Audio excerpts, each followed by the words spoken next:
LinkedIn is pretty great at a lot of things, like helping you tap into the latest trends and insights in your field. We cannot stop your coworker from tapping her pencil. LinkedIn can help you find new jobs that align with your career goals. We cannot help you find the source of that weird smell in the office fridge. Ew.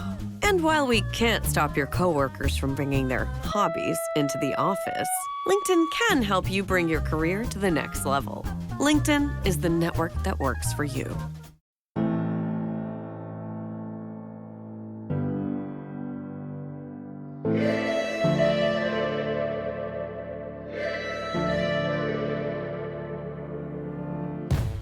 What's up, everybody? It's your host, Will, coming back for a new episode of the HuntStand podcast powered by 10-Point Crossbows, defining crossbow precision for over 25 years.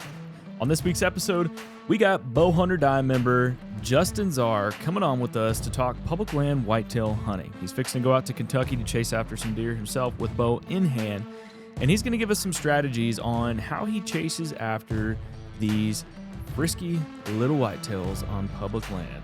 And what he's going to be doing is he's going to be diving into specifically how he approaches public land from an e-scouting perspective using HuntStand, what he's looking at, different layers, different features, and what he's doing to help define those areas that he's wanting to go in on and having that A, B, C, D, all the way through Z plan. So he's going to go through that. He's going to go through some other strategies, tips, and tactics, and bring y'all some golden nuggets that you can pick up on, especially if you're fixing to go chase after some public land whitetails yourself here in September, or if you're going to be doing it later throughout the season. But either way, Justin's got some knowledge that you don't want to miss out on. And again, y'all, I just want to thank y'all for tuning in to the HuntStand podcast. We really appreciate the support. If you haven't yet, make sure rate, review, subscribe, follow on whatever platform you're listening to. And if you have some thoughts and ideas for a podcast, would love to hear it. Who knows, might even get you on the podcast yourself. You never know. But if you come at me with a good idea or a good idea for a guest, would love to hear it because I love listening to y'all and knowing what y'all think. So if you want to get that to me, drop it in my email. We'll put that in the description below. That way I can make sure you are heard.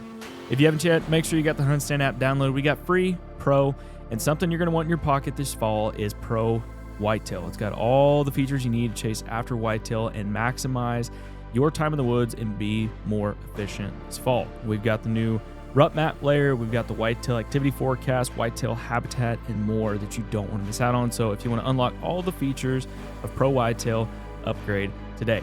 I'm gonna quit rambling, and here's our guy, Justin Zarr. Well, dude, you ready to get this thing rolling? Go, man. All right, brother. Well, Justin, man, first and foremost, welcome back to the HuntStand podcast. We had you on back in the fall to talk about some rut strategies and specifically to not overthink it. And actually, that's the number one downloaded podcast I've had so far of the 100-something episodes I've done. So kudos on that, dude. But awesome. That's good to hear. I can't complain about it, dude. But, man, just want to welcome you back. And before we get started, I like to do that 30-foot tree stand view, kind of give the listeners, those that may not know who you are, just kind of tell us a little bit about yourself, man. Sure. So obviously, I think you introduced me, Justin Zarr. By day, I help run a web development and IT consulting company. And then in my spare time, we run bowhunting.com and Bowhunter Die. We've been doing this. I think we're on our 14th season now, as scary as that sounds, of Bowhunter Die. Wow.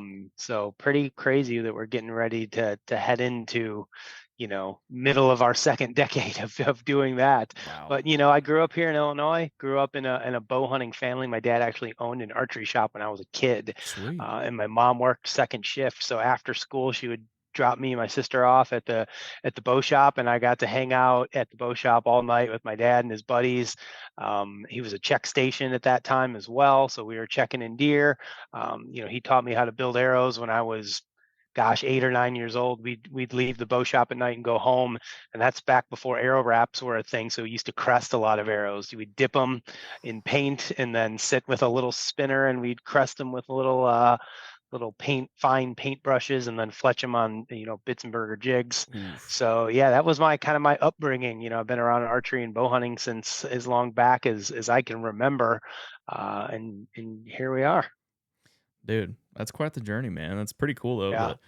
So you said cresting. I'm unfamiliar with that. Yes. Oh, cresting. So this is again prior to arrow wraps, Yeah. right? So back in those days when you wanted a bright, color on the end of your arrow, Yep. really to help with visibility, obviously you could, fletchings were huge back in those days. We were Hmm. shooting, like 5-inch fletchings.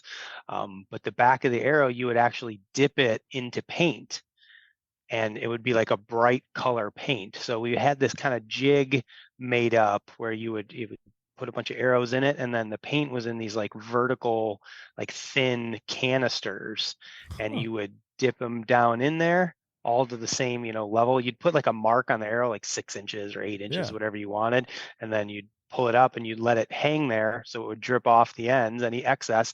You'd let it dry overnight, and then the following day, once it was dry, you would actually put it on what looked like a lathe, kind of like a spinner. So the Hmm. arrow would be spinning around super fast. And then you would take like model paint for like painting model cars in a little paintbrush.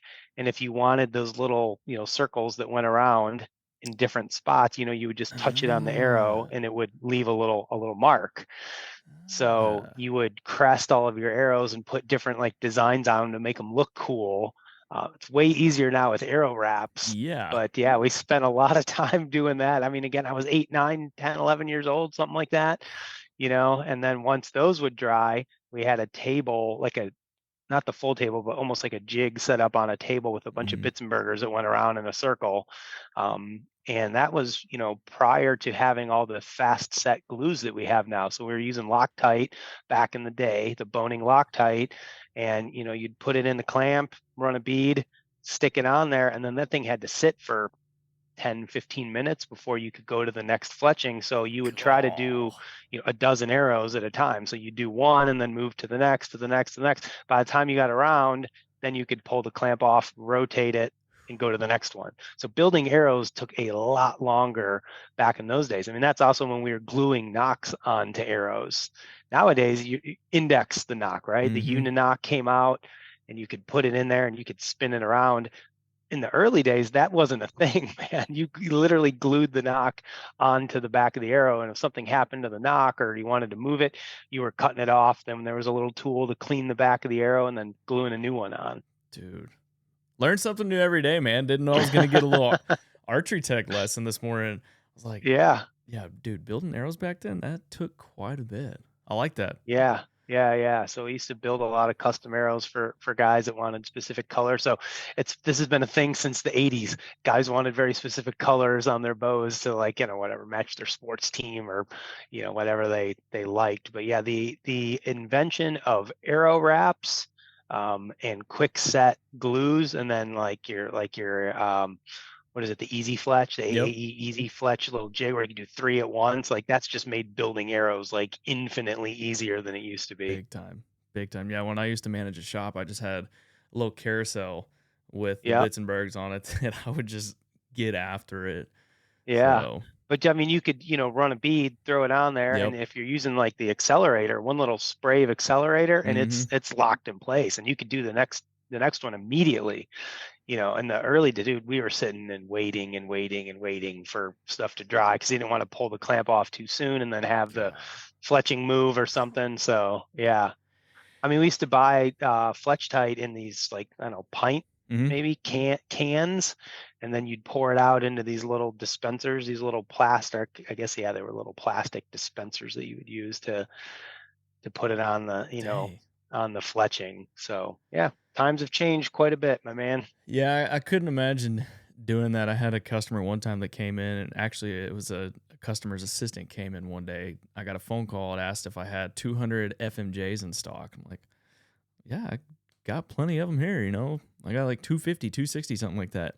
Guy comes in, he goes, I need 200 FMJs, and I need to have them. And they're the stock that come with the bonding veins and everything. And he's Right. like, do you have bear shafts? I said, no, that's all I got in stock right now. And he said, well, I want to get them all four fletched. I'm like, 200 arrows, four fletched. He's like, yeah. And I was like, what are you going to do with that? And he goes, well, my boss is just the kind of guy that if he shoots and loses an arrow, he just shoots another one. He doesn't even go and look for it. And I'm like, I will gladly take your money, but dude, we need to talk to your boss. You shouldn't be missing that much, number No, one. I know. I'm like, Sure, a big I was gonna say that's an expensive order. Those things are not cheap. Dude, it ended up being something like $2,500 that day.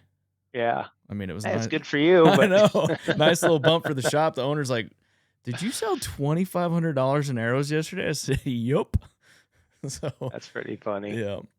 Well, man, I wanted to get you on today because I know you're going to be going and doing some public land hunting this fall here pretty soon. And I want to get a podcast out there for our listeners that, they deal with the traffic. They might be doing it their first time, or they're interested, or we got guys that have been doing it that they're hoping to pick something new up. So, talk to us a little bit about your experience with public land hunting and just kind of what initially drew you to hunting on public lands. Yeah, well, gosh, I guess there's a couple things, right? So let's start here in Illinois, kind of what drew me to it. Mm-hmm. Realistically, it was a couple of my friends. They started doing it, and this is probably going back close to a decade now. And at that time, I remember that there was a kind of a stigma around public land, like, oh man, you got to go hunt public. That sucks, Yeah. And fortunately, at the time, it was a lot less popular, and what people didn't realize, it was a lot better than a lot of people thought it was. So there was a stigma of like, oh, geez, you have to hunt public, and it's no good. And I had a couple friends that had been doing it for a while, and they're like, man, we're having some pretty good luck. We're seeing some good deer. We're having fun. Like, you should try it. And the first year that I did it, I was having a really bad year on my private farms. I didn't have a lot of deer on camera that I was really all that excited about chasing. And it was just kind of like a bummer of a season. Yeah. And I was like, you know what? I'm going to go check out some public. I wanted a change of scenery is what I wanted, because I just got sick of hunting the same little 100 acres all the time. Like, I know it sounds awesome, but it's like, there's only so much you could do on 100 acres. Yeah. So, I decided to go hit public, and, fortunately for me, that first weekend that I went, I killed a freaking dandy, mid 140s buck, my first weekend ever hunting public in my life. And I was like, this is great. And I haven't killed one since. Now, granted, I haven't spent a ton of time doing it here in Illinois, but that was really what kind of got me my start on it. Locally. And then, and I decided that I wanted to start traveling out of state to hunt more, and I wasn't going to, have the finances to pay for an outfitter everywhere. The only options are, I can door knock, or try to find a lease or something like that, which in a lot of cases ends up being even more than an outfitter. Yeah. And when I know that I'm only going to be there for a week, maybe, or two, 3 or 4 day trips, I was like, man, I don't want to pay for like a full lease for that amount of time that I'm going to be there. I'm just going to try doing public. So I've done public in, Wisconsin. We're pretty close to Wisconsin. I can be across the border in about 45 minutes from my house to some public in southern Wisconsin. So I've done that a bunch of times. Kentucky, I've done Iowa public. I've done Kansas now. So I've been to a bunch of different states doing public. And again, like for me, it was kind of a money thing. And it's also kind of a challenge thing, and the other part that I think draws a lot of us to public is, and this goes back to my story about the 100 acres, right? When you look at hunting as a whole, there's all these philosophies or techniques, if you will, that people want to try. They're like, man, I want to do this. I want to find a buck bed, and I want to try to hunt that buck, or I want to hunt this transition, or I want to do all these different things. Sometimes on these smaller pieces of private, you can't do those things because the deer simply aren't doing what you need them to do on that piece of property to be able to do that. Like, I can't hunt a buck bed if the buck is not bedding on my 100 acres, right? So with the public, it freed up some opportunities to go try and do these other things. Hey, if the wind is not right for something, like if I am hunting a larger area, I have a lot more options on what I can do, different ways to access it, different types of terrain to hunt. Plus, it's just nice to have a change of scenery sometimes. Like I said, hunting the same farm and the same stands all the time can get a little bit monotonous. Yeah, and I'm right there with you. And unfortunately, I'm in Texas, so we don't have a whole lot of public land. I think you guys have less than we do in Illinois, dude, which we don't have much here. Well, and I have been putting in for 5 or 6 years now, and I have yet to pull a tag. And I mean, I probably put in for 15 or 16 different areas, and I've yet to pull one. So it's tough down here. But I definitely I get what you're saying about, it kind of gets old, and We hunt about 200 acres down here, and I find myself wanting to change up spots every year because you're like, I kind of got Yeah. bored with this spot. I wonder if I can try and do this or create this for these deer and hunt them differently and have better success. So yeah, I definitely understand what you're saying I there. find myself moving around even on 100 acres almost every year.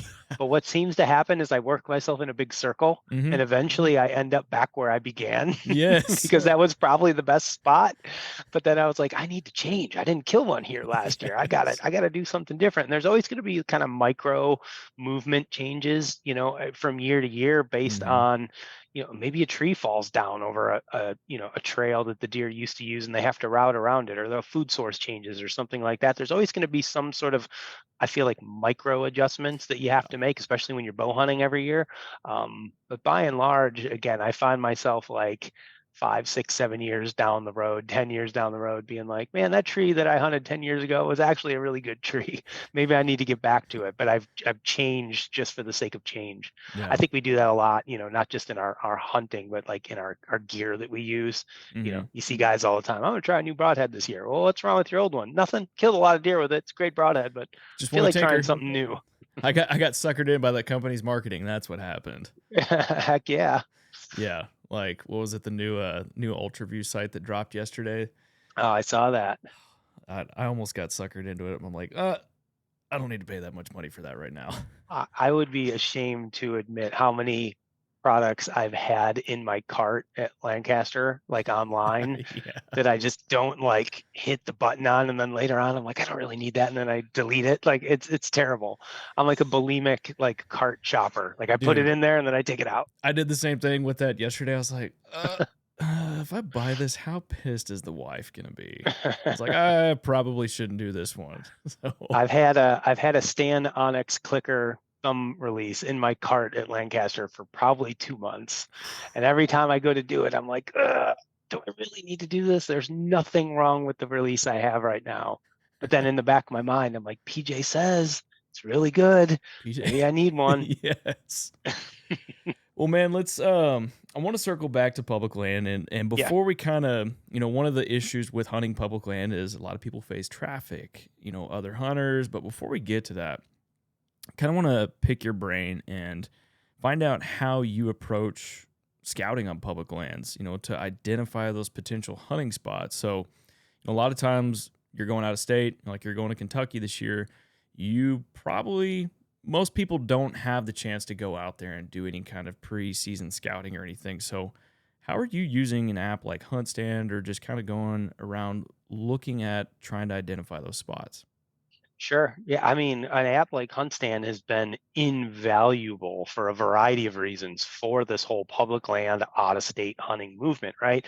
Not just for you know, number one, finding the public lands Yeah. and knowing where they're at, right? Using the map layers to be like, okay, this is, and in a lot of cases, I'm looking to go to areas that have maybe multiple different pieces of public within driving distance of where I want to be, Hmm. just in case I'm not finding what I want here. I know I've got, okay, plan B, plan C. I could jump around, move Yeah. around a little bit based on some of that pressure and traffic like you're talking about. So that's the first thing, is just locating it. Beyond that, once I kind of hone in on like, this is an area I want to go to, I do a ton of map scouting. And for me, when I can, it's mostly based on topography. Okay. So I'm using topo maps to identify terrain features, kind of at the macro level, at the high level macro level, to figure out like where those pinch points and funnels and saddles and things may be. And that those are going to be my starting points. So for Hmm. me, typically what I'm going to do is I'm going to drop points onto the map. I'm going to use, markers and say like, hey, this is a spot I want to check out like ahead of time. Yeah. So like I'll do that before I ever step foot on the ground.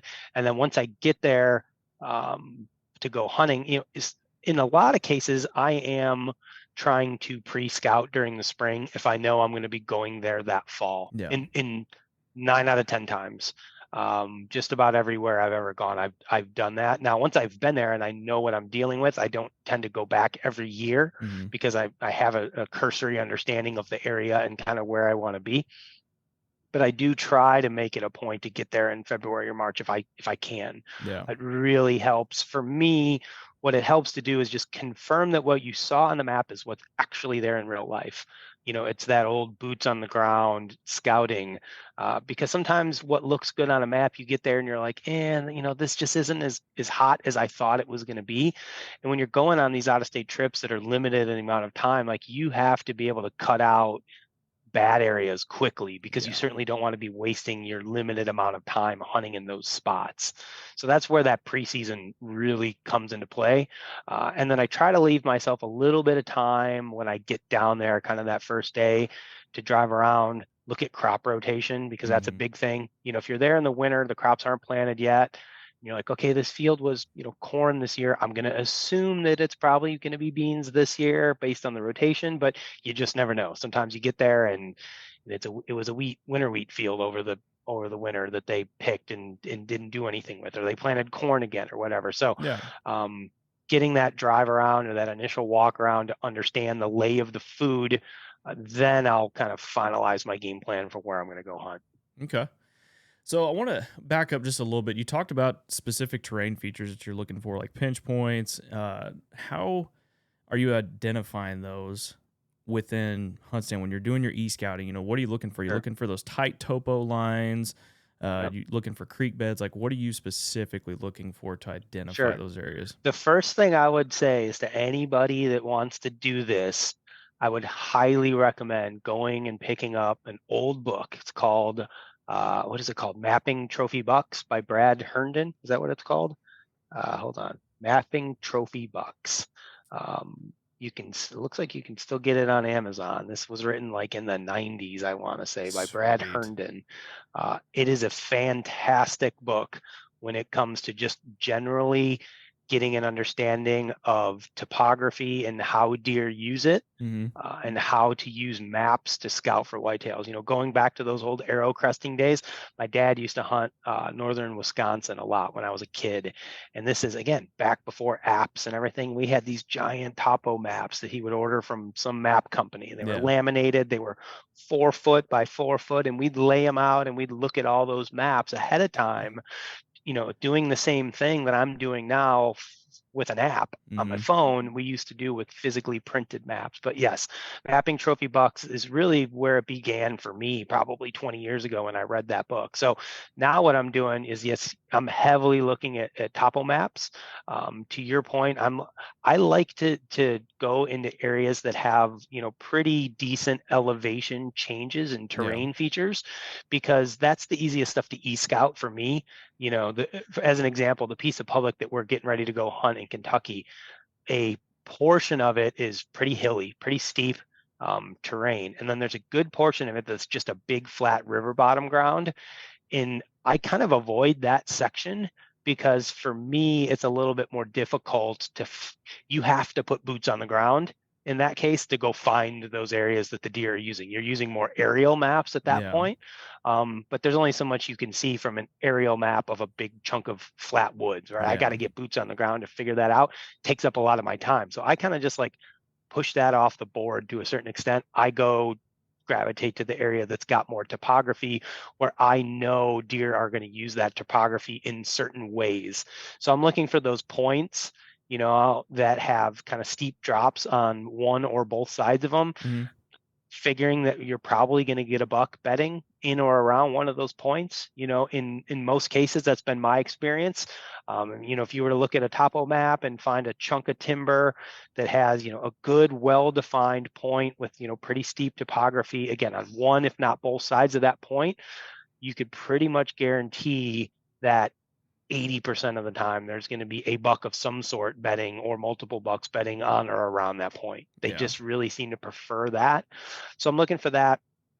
That's early season, right? When bedding to food is your main thing. Big If you're time. hunting the rut, I'm going to look a lot more for saddles.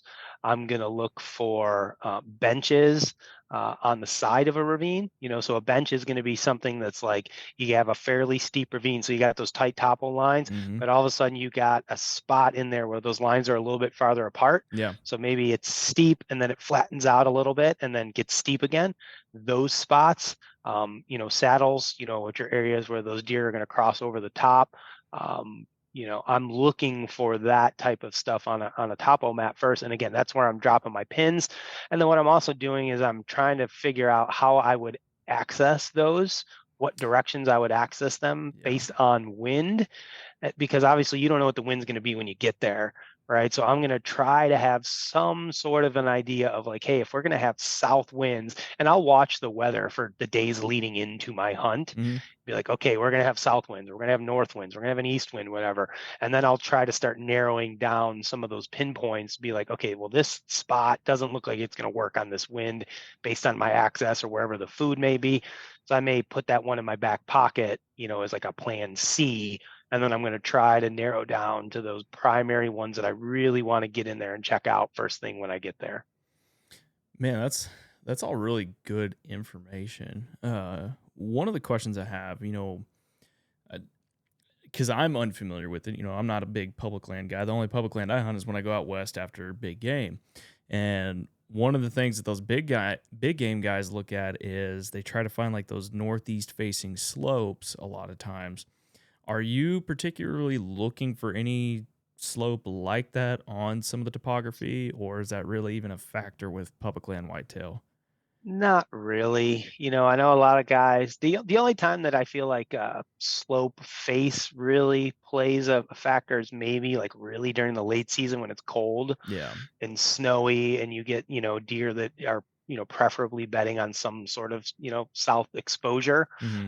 where they can get a little bit more sun and warmth. Yeah. But and like this time of the year, like I anticipate temps probably in the 80s and 90s when we're down there. There's still leaves on the trees. Like I don't know that the deer necessarily care about the direction of the slope kind of at that time of the year. I mean, I Yeah. know that they don't like to bed on the actual slope. That's why you're looking for those benches and those points in those areas.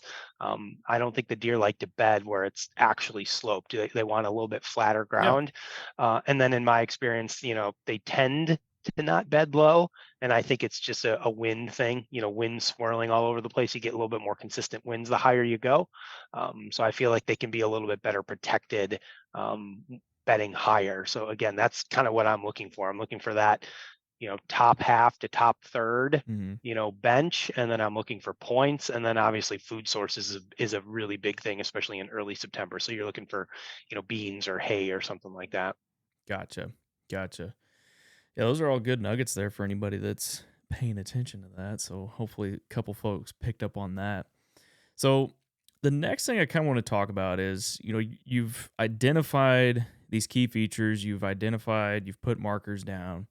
Are you identifying where you want to put stands yet, or any kind of pop-up lines, or any kind of trees that you're wanting to get up in? Like, are you just generally looking at the area and saying, I want to get my boots on the ground and find Yeah. something to go in? Yeah, that's what I'm doing. I mean, it's really hard because I mean, I've fallen victim to this in the past where I'm like, all right, this is where I need to be. And then I get there and I'm like, okay, I see what the sign is, I see what the deer are doing, and I look around and I'm like, well, crap, there's not a tree here. Yeah. There's nowhere I can get into on this wind, or there's no shot. Yeah, I can get into this tree, but now I'm on public and I can't just come in here with a chainsaw and cut everything down, right? So if there's no shot, it's like, okay, well, that tree would work, but there's no shot to the trail or to the field edge or whatever. So Hmm. um, I try not to get too attached to areas because again, I've made that mistake in the past where I'm like, this is the spot. I've e-scouted it. This is where I need to be. This is where I'm going to hunt tonight. And then I go in there that night and I'm like, well, crap, this isn't gonna work, And then now I'm walking around. I mean, I've legitimately had times on public land here in Illinois where I have walked into a spot and walked around with 50 pounds of crap on my back for an hour and couldn't find a tree to get into, and Mm. then just left. I mean, that was back when I was still carrying a full tree stand and full size sticks and camera gear and all my gear and clothing, and I was dying and sweating and huffing and puffing, and I finally just got so pissed that I was like, I'm out of here. I just went to my truck and left. I didn't even hunt. Sheesh. So yeah. Yeah, you got to get in shape for that stuff too. Yeah, no doubt. Let's talk about public pressure. You know, ever since the hunting public and other groups and personalities have come out and really promoted it, you've seen more and more traffic over the past few years. And so, how are you using that pressure to your advantage? Are you, Sure. like, example, those elk guys, they either go really deep and get past that traffic, or sometimes they let the traffic that goes in deep push the elk back towards a road. I mean, Sure. how are you kind of approaching that same, are you using that same philosophy, or how's your approach look? Well, I still think there's a bit of a misconception on the amount of pressure and traffic on public land in a Mm. lot of cases. And I'll give you this exact scenario. Here in Illinois, land's hard to come by, Yeah. right? It just is. Leases are expensive, ground is expensive.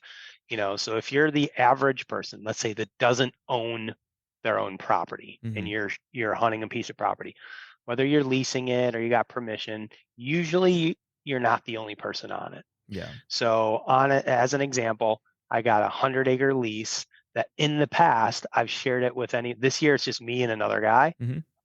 In the past, we've had up to 4 people on Okay. a 100-acre lease, right? Wow. Just to spread the cost out, right? Yeah. Now, typically, we're not all hunting it at the same time, but there Yeah. have been cases where there's 2 or 3 of us hunting on 100 acres at one point, and it never felt super overcrowded, right?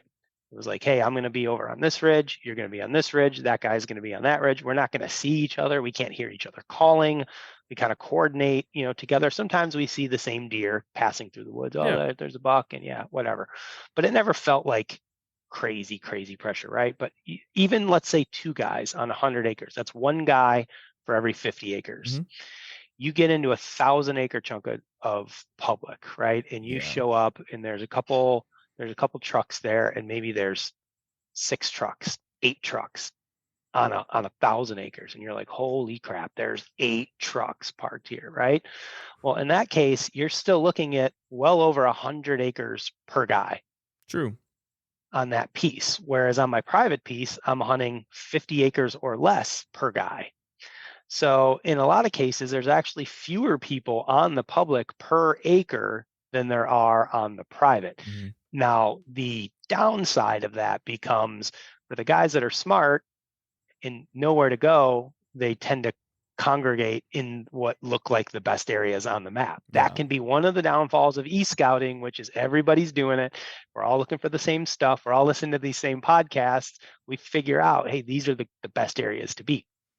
So um, that's where it can get a little bit tricky, where you're like, I've scouted this area, I'm in here, this is a great spot. You get in there and somebody else is there, right? So in my case, I do a couple of different things. Number one, I'll say this much: I don't think you're out walking people anymore. That No. used to be a thing on public, No. but now it's like, yeah, you can't outwalk everybody. Uh-uh.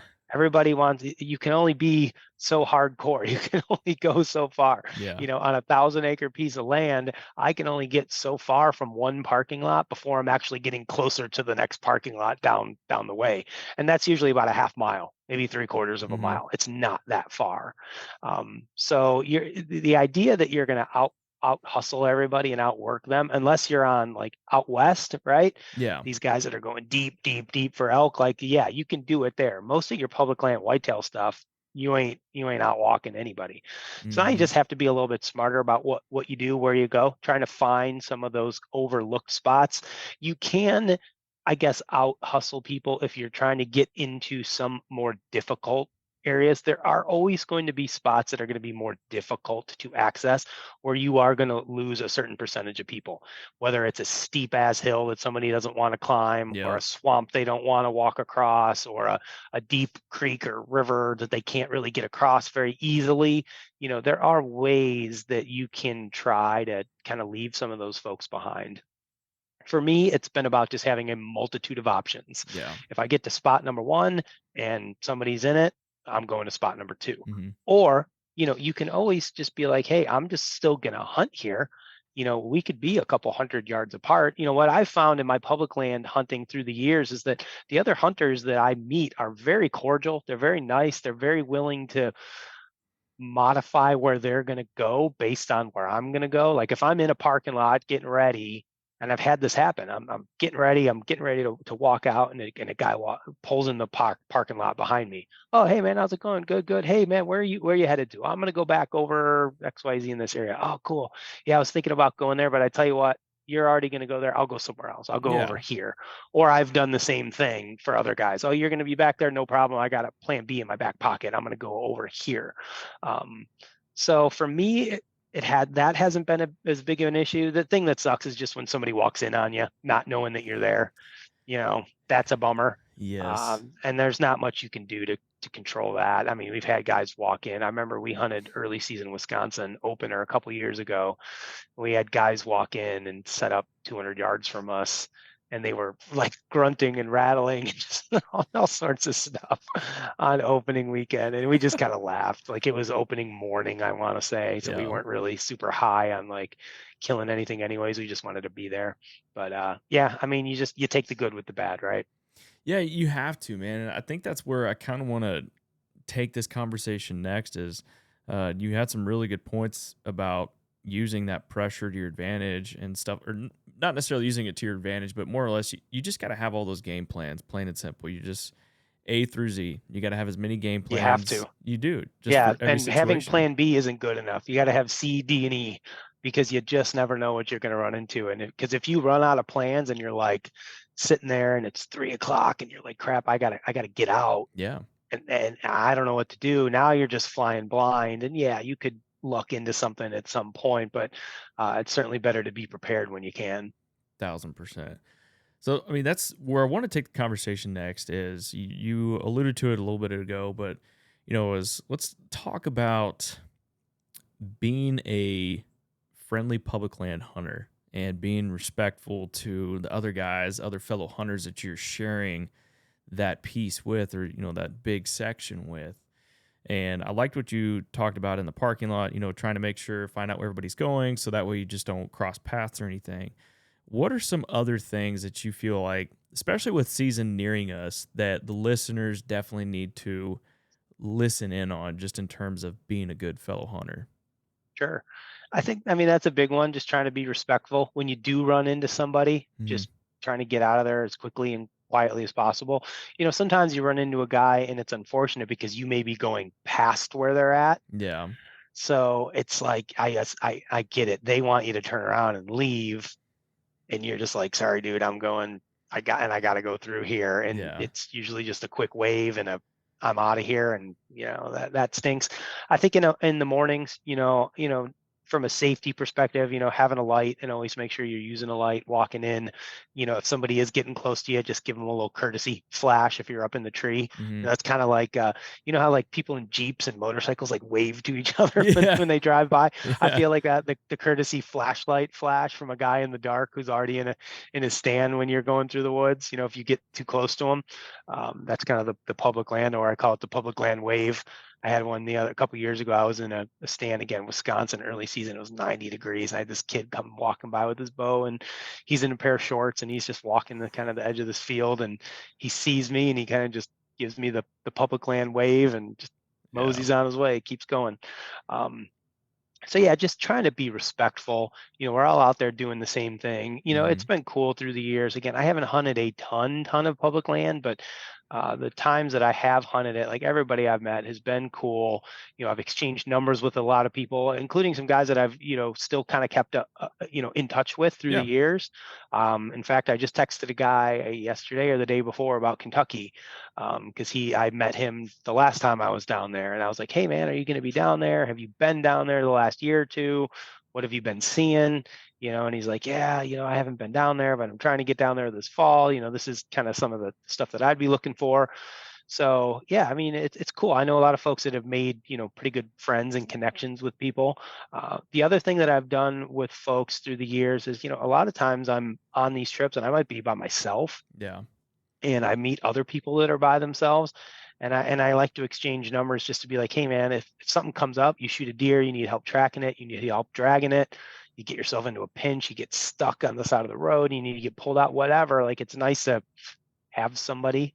So I like to do that as well. Unfortunately for me, I get recognized a lot. Yeah, yeah, I imagine You so, know, man. in the parking lot, you're trying to like maintain a low key, but people, which is cool. I mean, I enjoy that too. But yeah, I mean, I just again, just trying to be a good person, be friendly, be respectful. We're all out there trying to do the same thing. I met some guys in Iowa when I was there a couple years ago. They were actually, Mhm. I pulled into a parking lot and I was getting ready to go deer hunt, and they were actually going out bird hunting. And the guy was like, "Oh yeah, man, where are you hunting?" And I wasn't going anywhere near where they were going to bird hunt. And they're like, "No, man, it's totally fine. We'll go somewhere else." I was like, "Guys, you really don't have to. Like, I'm not even anywhere close to where you're going." Like, "No, no, no, man, it's good. You go deer hunt, and we'll go somewhere else." Those are good So guys right there. yeah, for sure. Have you ever found yourself in a situation where you've just come across somebody that's just pissed because, you're going in dark and they were maybe there 30 minutes before, like kind of what you were talking about earlier, where you're just walking through and you're walking past where they are. Like, Yep. have you ever just found yourself in a situation just dealing with somebody nasty before? I haven't. I know some of my friends have for sure. Yeah, definitely. And it's usually somebody just chirping at them from a tree stand. Fortunately, it hasn't like gone into like a fist fight in a parking Yeah. lot somewhere, type of thing. But yeah, for sure. People are a little crazy. And then, I mean, I've seen in a lot, like here in Illinois, we're not supposed to be leaving tree stands in the trees on public. Hmm. Guys do it all over the place, and it sucks because Yeah. there's not enough DNR officers to really enforce any of this. They can't walk around every piece of public and look for tree stands, and guys are kind of like staking their claim, so to speak. I think that's what they're doing. They're trying to keep other people out of that area. Hmm. But yeah, for me personally, no, I haven't had any really like noticeable like negative interactions with anybody. That's a good thing. I mean, I've had some interesting run-ins myself on public land just out west, but that's a completely different ball game. Just Yeah, some and they funny they hate things. the non-residents. Oh yeah, It they're seems like the locals. well. We were. I got a funny story. As we were elk hunting and we were waiting for the thermals to switch on us because we had some elk bugling below. And we're like, God, there's really no good way to get around it. We're just gonna have to wait for them to switch. And so we're like, well, let's just drop in. Eat lunch real quick, and then we'll drop down in there. And we're sitting there, and one of the guys I was hunting with, he goes, "Did you hear that? It sounded like somebody yelling." I'm like, "No." About that time, here comes this black lab just zipping by us. And we're like, that was odd. And we're like, this is really weird. But at the same time, it's also grouse season up in the mountains. And it just didn't ring a bell with us. And then about that time, you start hearing shots, and this lab just zips back by us again. And we go out, and there's this dude just walking down the middle of this meadow, just blaze orange, like, "Oh, you guys see any grouse?" We're like, "No, but we got some elk down there that we're trying to go after." And he's like, "Oh, okay, cool." And he just kept walking right to where the elk were. We're like, "All right, we're just gonna back out of here." Yeah, I mean, it just like I said, you just have to be prepared for that type of stuff to happen when you go do public. Like you're Yeah, gonna have some hunts that get screwed up and ruined. There's just no two ways around it. And I think if you're mentally prepared for that to happen when you go in, like it's not as big of a deal, yeah, or you're just like, I expected this to happen. mm-hmm, Um, the other thing too, especially in a lot of these whitetail spots, like somebody walking through the woods isn't necessarily like the worst thing in the world that could possibly happen. yeah, I've had plenty of times where I've bumped into under other hunters or had guys walk in on me or walk behind, and I've still seen deer that night. yeah. So it's not the end of the world. Sometimes we make it out to be the end of the world, and it's not. Well, I mean, it's no different than I'm sure you've had it before, like on your personal property, where you go in and you mess with the stand, or you hang something, or you put a camera up, and heck, 30 minutes later, there's a shooter buck on camera or some deer. Like, Mhm. they're still gonna go through that area 9 out of 10 Yeah, times. yeah, 100%. And that's one of the big things on public is the mental aspect of just not getting discouraged when things like that happen. Um, Again, I had a friend of mine that shot a real nice buck on public here in Illinois a couple years Hmm. ago. Half hour, 45 minutes after he had another hunter who was walking out for the morning. I think my buddy was sitting like all day Yeah, type of thing. And he had a guy walk past him on his way back to the truck. And 45 minutes later, he shoots a buck. So, I mean, again, a lot of it is a mental game. yeah, big time. And like, I think the best thing that you can do just going into public land is knowing that you're probably going to have run-ins. And like you said, if you just accept it and know it, you won't get as pissed unless you have like a Booner or a Pope and Youngbuck right there, and they walk in Yeah. as you're at full draw. But the thing is like they don't know that, Yeah. so it's like, yeah, I get you might be mad at the situation in general, but not necessarily the person. It's like Yeah. they didn't do anything wrong. They were just walking around. That's a good way to look at it, is be mad at the situation, not the person. Yeah. Exactly. Well, man, I know we're running short on time here. And so the last thing I kind of want to cover is let's talk about some lessons you've learned yourself, or just, from your experiences hunting public lands. How has it influenced your overall approach to hunting? And just, do you have any other, are there any nuggets or, things you can share with the listeners just in regards to public land in general? Yeah, I mean, first thing I would say, just go do it, go try it. It is fun. It's enjoyable to get out and see new things and experience different types of hunting, Yeah. because again, for so many of us, we're limited to these small properties, but so many of the ideas that we have about hunting are big macro ideas where sometimes we're just limited in our execution of them. So Mm-hmm. it does allow you to get out and try new things, which I think is really fun. I've stressed this a lot, but just, you know, have multiple options and multiple plans, because things are going to get blown up, things are going to go wrong, different wind directions, weather, corn, farmers out picking corn when you get there or whatever. Another guy's in your spot. Like, having as many options as possible is Yeah. just a huge thing. And don't get discouraged. That's probably the number one thing that I think I screwed up on my first trip out to Kansas public land hunting, which we had gone in the spring, scouted a bunch of walk-in hunt areas, figured out the ones that looked the best that we Yeah. wanted to hunt. We stayed and turkey hunted, killed a turkey, had a great time, came back in the fall, day one. We went out to start walking and scouting, and there was trail cameras and tree stands all over the places that we had scouted in the spring, and we got discouraged. Right. So instead of just sticking with our plan, which was these are the best properties and the best spots, and just continuing to hunt them, we were like, oh my God, we can't go here. There's other people here. We got to go find somewhere else. Well, we never saw another person, right? Yes, there were stands and yes, there were cameras. We never saw anybody hunting them. There was never anybody parked there. But our fear was always, we're going to be here and somebody's going to come in and Yeah. they're going to get pissed or screw up our hunt or whatever. So we have to get away, get away, get away. And we ended up settling on hunting pieces of property that weren't as good as the ones that we wanted to hunt, that we had scouted, and all for what, because Mm-hmm. we got mentally discouraged and kind of run out of those spots, when in retrospect, I wish we would have just stayed the course and stuck with our plan until we were forced to change. That's the mental thing, where it's like, yeah, just because somebody else was around or has a stand or a camera nearby doesn't mean that you shouldn't be hunting there, right? Again, That's think true. sometimes when you put it into terms of like, what would I do on public land, or I'm sorry, on private land? Like, I got stands and cameras all over the place. Yeah. Heck, half those stands I never even hunt. I hang it and never even get back to it to go hunt it. So what does it really matter if there's a stand there and somebody was in it a week ago or 2 days ago or even yesterday? Does it really matter if it's a good spot and it's the right time of year and the conditions and the access and everything is right? Like, probably doesn't matter as much as we think it does. And we tend to overinflate the impact that other hunters are having on an Mm-hmm. area.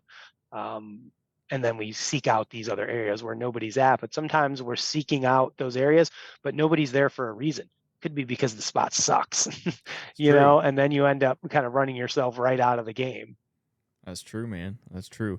So, Last question.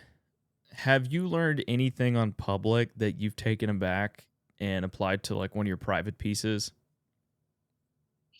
um, I don't, I'm sure that I have. I don't know if there's anything in particular. I tend to hunt them very similar to one another Mm-hmm. when I can. Terrain features for me has always been a very big part of how I hunt. Yeah. When you're bow hunting, like we're doing, you got to get close. And the best way to get them close is to use some sort of terrain to funnel or filter them close to you. The other options are, decoying, calling, hunting over maybe a water hole or something like that. But Mhm. outside of something that's going to attract them to a specific spot, it's all about terrain for me, or other features within the woods, whether it's an inside edge, or a tree has fallen down, or something to create some sort of pinch point. That's my main starting point for all of my hunting, whether it's public or private.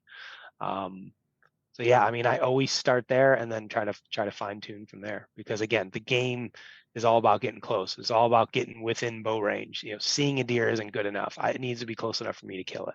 Sweet, dude. Well, man, tell listeners real quick where they can find yourself on socials and anything with bowhunting.com, bowhunter die, all Sure. that stuff. Yeah. Bowhunting.com is pretty easy to find. Just go to bowhunting.com. Most of our socials are like at bowhunter.die, I think, is like most of our stuff on like Instagram. Yeah. Me personally, Instagram, I am at Zarr, which is an old holdover thing from when I was in like junior high or high school, something like that. So I Back in never, the- it was like my screen name on AOL Instant Messenger in like 1997. Was And that your I've just, MySpace name? yeah, I've just carried it along for the ride through the years. Heck yeah. So yeah, that's definitely the best ways to find us.